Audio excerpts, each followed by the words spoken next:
My Good Thing, by me. Chapter 1, 1998. He couldn't stop looking at those braids. Bright colored butterfly clips nestled snugly into her hair. She was the most beautiful second grader he'd ever seen. She was fiercely confident in her baggy overalls and neon purple t-shirt as she sat intently listening to Miss Vondelson's homework instructions. Her name was Jade, and ever since she'd arrived at Milner Crest Elementary School in the small town of Coos Bay, Oregon, a month prior, just in time for the start of the year, Arthur hadn't been able to take his glistening blue eyes off her. Black families were a rarity in the town. Jade's matchless beauty certainly stood out to Arthur. It wasn't simply her dark skin and deep hazelnut eyes that Arthur was enthralled by, although he could spend the better part of an afternoon thinking about the purity of her looks, but equally her demeanor and zeal for life. There was a spark inside of Jade unlike any of the other girls in the classroom or on the playground, and Arthur didn't want to waste a moment of his time spent at school apart from the wonders she brought forth inside of him. As the final bell rang through the school hallways, Jade turned her attention from Miss Vondelson's bouncy voice and homework instructions to Arthur, sitting only a few chairs behind her. Her smile sent nervous energy through Arthur's chest as his grin grew uncontrollably. She didn't mind his bowl haircut his mom clearly did for him in their living room with that bright orange Flowbee so popular to stay-at-home mothers. She didn't mind the glasses he wore, even as they enlarged his eyes to near bug status. She didn't even mind the fact that he always tucked his shirt into his high-waisted blue jeans. What caused her smile at the sight of Arthur was the kindness with which he showered her, the attention he bestowed only upon her, and the verbal affirmations he gently spoke to her when they were near enough to whisper. Arthur and Jade followed the other students and Miss Vondelson into the grassy front yard of the school to await the onslaught of parents cramming into a semi-neat line with their vehicles in order to pick up their buzzing children. As they made their way into the brisk October air, Arthur offered Jade the sweater he had stuffed into his backpack earlier that morning, knowing this moment would arrive at day's end. He desired to offer Jade any gift he could, any form of protection or compliment. She gracefully accepted and wrapped herself up in the sweater, warmed more deeply by Arthur's thoughtfulness. "He gave that black girl his sweater," Kyle, another blonde-haired boy, mocked. Kyle was one of the third graders who had the latest shoes and in-style jeans. He had the best haircuts and knew just how to style each new trend as it appeared on the town's radar. And with these things came popularity, confidence, and friendships. "You're gonna get cooties from a girl, Four Eyes." Kyle's friend Maddie joined in on the taunting. "Look at those things in her hair," Kyle continued. Jade stood silently, expressionless, poised and still, not a retort, not the bat of an eyelash or a nervous flinch. How was she so strong, Arthur wondered. "Jade is the prettiest girl at this whole school," Arthur spoke up, piercing the cooling air with gusts of his frozen breath. Jade slowly, firmly grabbed Arthur's hand, holding it in hers. Arthur was no fighter, but suddenly he felt he could take on the entire world. The two stood staring at Kyle and Maddie. "Whatever, loser," Kyle replied. "Yeah, whatever, nerd," Maddie added as both boys walked away. Jade finally turned from her militant stance and looked deeply into her friend's eyes. "Thank you, Arthur." Thursday was cheesy bread day in the cafeteria, somewhat of a weekly holiday for this small town in the Pacific Northwest. The warm, melting cheese dripping from the hot, freshly baked roll soothed students and teachers alike. Arthur stood eating the greasy masterpiece, balancing a milk carton on his tray so Jade could sit on the only open chair at the remaining lunch table. He didn't mind standing as his primary goal was to be near her. That and his standing once again gave him the satisfaction of providing something to beautiful Jade. "Look at Arthur with his shirt tucked in," Kyle announced as he passed to throw away the strawberry milk bottle he brought from home. "Only grandpas tuck their shirts in." "Arthur's a grandpa," Maddie shouted from the table behind. "I think Arthur looks very distinguished. Better than you boys, anyway," Jade confidently interjected. Distinguished was a word Jade's mother had used since she was old enough to remember. She'd show young Jade pictures of her father in uniform, tall, strong, and confident. and note every time how distinguished he appeared, and what a great man he had been. Miss Vondelson made her way to the table, interjecting herself into the conversation. With an authority there, the boys would cease their taunting, Arthur hoped. Miss Vondelson could throw them into detention and end Arthur's embarrassment, at least for the rest of lunch. "Jade," Miss Vondelson spit, "I don't want you being mean to these young men, and I don't want to have to call your mother again. I don't imagine you want that either." She turned to the boys. "Go eat your lunch." As they returned to their tables and Miss Vondelson turned her back to leave, the boys pressed their fingers against their foreheads in the shape of L's and stuck their tongues out. "Thanks, Jade. I'm sorry," Arthur began. "Be sorry for nothing," she said, cutting him off. "I got you. And your shirt would look better untucked," she said with a smile. Luscious, beautiful, bright red, perfect roses rested in Arthur's father's backyard, bathed in raindrops.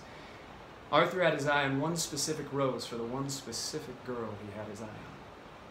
"Can I take a rose to school?" Arthur asked his father. "Why do you need to take one of my roses?" Arthur's dad questioned as he continued to hammer pieces of wood together, fashioning a birdhouse. Arthur was ready for visitation with his father to be over so he could return to his mother's loving arms, but before that could happen the following week, Arthur had set his sights on gaining a rose from his father to give to Jade. "It's for Jade, the prettiest girl in school," Arthur responded, hoping to lure his father into giving up one of his precious roses. Arthur's father scrunched his forehead, seemingly giving this a lot of thought. "Fine, but I better see your shirt tucked in or you'll be spending the evening in your room." Arthur's father craved control, but Arthur had played his cards by choosing exactly the right words and not too many of them to get his yes. Arthur tucked his t-shirt back in and left his father to his work. Jade's mom dropped her off at school an hour early each morning as she headed to work, which gave Jade plenty of time to read, write, draw, and experiment with her creativity until the other students arrived. Her heart always quickened a bit as she awaited Arthur to turn the corner into the classroom. On this Friday morning, still early enough that all the students smelled like soap and shampoo mixed with the Oregon rain, the blonde-haired and preppy Emily sat next to Jade coloring before class began.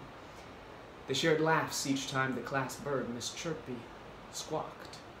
Arthur rounded the corner, leading his father into the classroom. Apparently the birdhouse his father had made the night before was for Miss Chirpy, but Arthur knew his father was flirting with his teacher, Miss Vondelson. "Oh, what a surprise! What a surprise indeed," Miss Vondelson said a little too enthusiastically. "Miss Chirpy will just love her new apartment. Thank you." "Dad," Arthur whispered as he nodded in Jade's direction. "That's her. That's Jade." Arthur's dad wasn't pleased to be interrupted in the middle of his pursuits of Miss Vondelson, but as he turned his head to see Jade and Emily laughing and coloring, he was pleased that his son had such good taste in the fine-haired and rosy-cheeked blonde girl across the room. "I forgot my rose," Arthur continued to whisper. "I'll bring it to you at lunch," Arthur's dad said in a full voice, not comprehending the gravity of the moment. Turning his head back to the teacher, "You're welcome, Miss Vondelson. I had some extra wood laying around."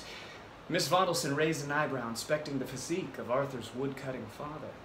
"Emily, come here and take a look at Miss Chirpy's new apartment." Miss Vondelson was not a great flirt, but she was always quick to include her daughter Emily in each moment of her life. "Oh, wow," Emily responded as she made her way to the birdcage and unknowingly into the awkward, flirtatious energy of the two singles. Arthur's dad looked at Emily surprised and then back to Jade as he realized who Arthur's affections were for. "Thank you, mister," Emily said to Arthur's dad. You're welcome," he replied, flustered. "I'll see you at lunch, Arthur." "Yes, we'll see you at lunch," Miss Vondelson responded in her high, shrill voice, and then laughed to herself, trying to spare her own embarrassment. "Arthur, we'll see you at lunch." Jade and Arthur stood in line at the cafeteria, surveying Friday's meal options. They couldn't tell the mashed potatoes from the gravy. The smell of food wafted around the lunch line, but according to Vision, these items were edible, but not necessarily food. "Arthur," a voice called from the cafeteria doorway. It was Arthur's father, with his hand behind his back, hiding the rose from view. Arthur's heartbeat quickened as his excitement about the lunch period peaked, an opportunity to reveal to Jade a deeper sense of his feelings for her. Soon they would both be eating mashed potatoes on cloud 9.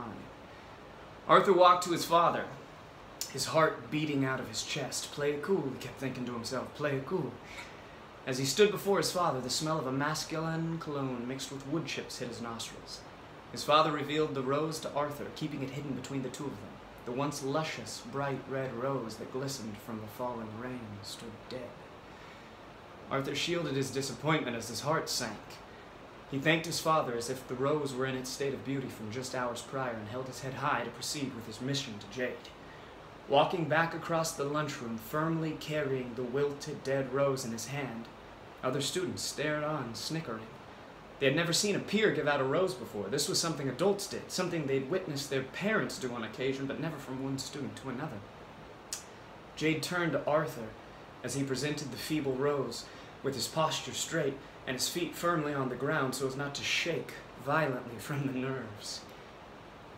"I love it, Arthur," Jade responded. "Thank you." Soon Arthur was once again balancing food as he stood next to Jade while she sat eating, staring into her food with a smile she couldn't hide.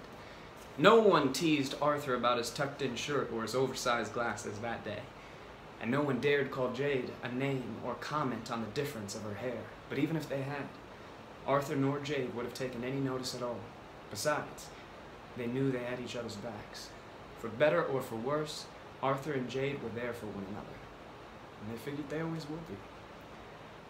Jade had hung her rose in her bedroom, letting it dry. She placed it inside the pages of her favorite poetry book to cherish it forever, taking it out every so often as she thought about Arthur and how he may have been a boy, but he was the first man to ever give her a rose. As she sat on her bedside, she stared at the rose in a different way on this particular day. Her mother had told her to begin packing, that they were moving to Los Angeles, a city where Jade would be more accepted and have greater opportunities. They'd only spent 2 months in this small coastal town, and Jade wasn't ready to leave the deepening friendship she had gained with Arthur. As the final days passed, Jade looked for ways to break the news to Arthur that she'd be leaving. As he offered his sweater in the colder moments, made sure she had a seat at the lunch table, and laughed with her in line and at recess, she never could come up with the words to tell him. So she never did. One cold, early November morning, Arthur walked into the classroom looking for Jade, who was nowhere to be found. He hoped by lunchtime she would arrive, although Jade was never late due to her mother's work schedule. In the cafeteria, he ate alone, wondering the reason for her absence. The days passed like this until slowly he accepted that Jade wouldn't be returning to Milner Crest Elementary, and that he may never see her again. Chapter 2, 20 years later. But you'll have to buy the book on Amazon for that. Happy Loving Day, everybody!